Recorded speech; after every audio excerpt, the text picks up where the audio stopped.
The story of the upward spiral. How has life changed this earth?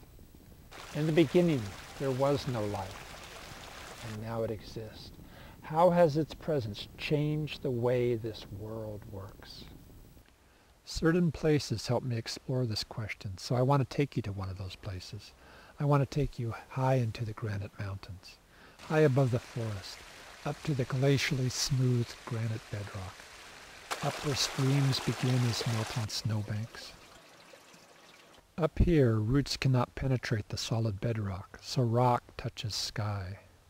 Snowmelt follows the shape of bedrock, washing away any rock grains that could help form soil.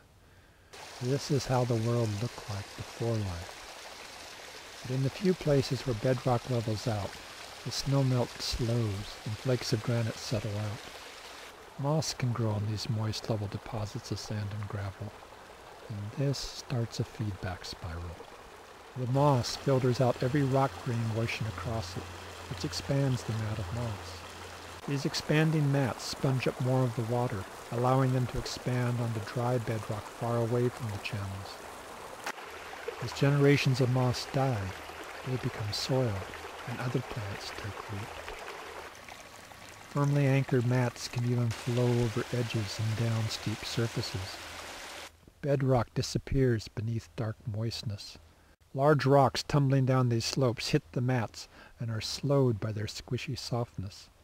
Further down, I find neat plants colonizing the hot, dry domes of glacial polish.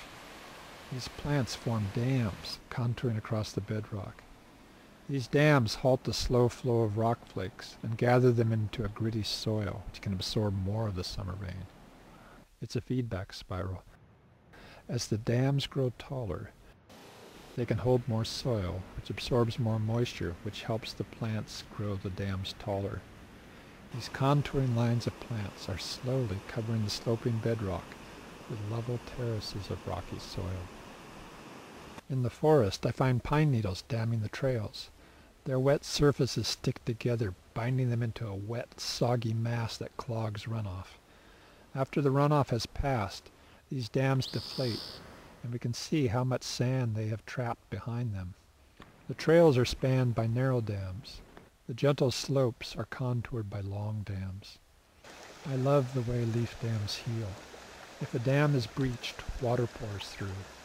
But this flow carries floating leaves to the breach where they stick as they pass through, and the breach fills in. Leaf dams are so stable that they form even in paved gutters, where street sweepers have to sweep them away before they cover the pavement with asphalt cracking soil.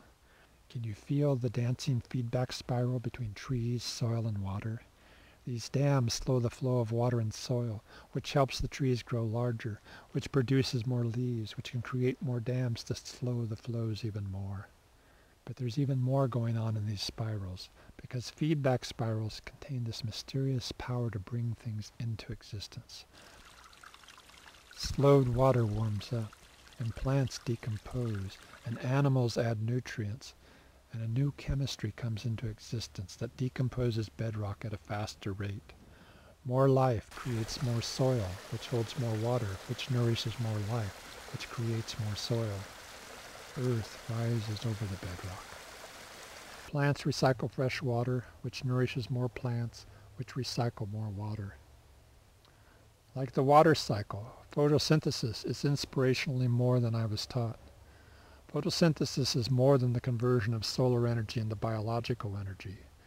It is also the taking of a formless gas, carbon dioxide, and a liquid, water, and converting them into sugar molecules, which are the building blocks with which plants create solid surfaces. Photosynthesis is the creation of surfaces. Thickets of ferns, the convoluted bark of trees, the surfaces of all those leaves both filling the sky and falling upon the ground. Where sky once touched smooth bedrock, vast layers of surfaces now rise. Surfaces hold the rain, buffer the wind, and provide resting places. Soil's magic comes from the exponentially vast amount of surfaces it contains.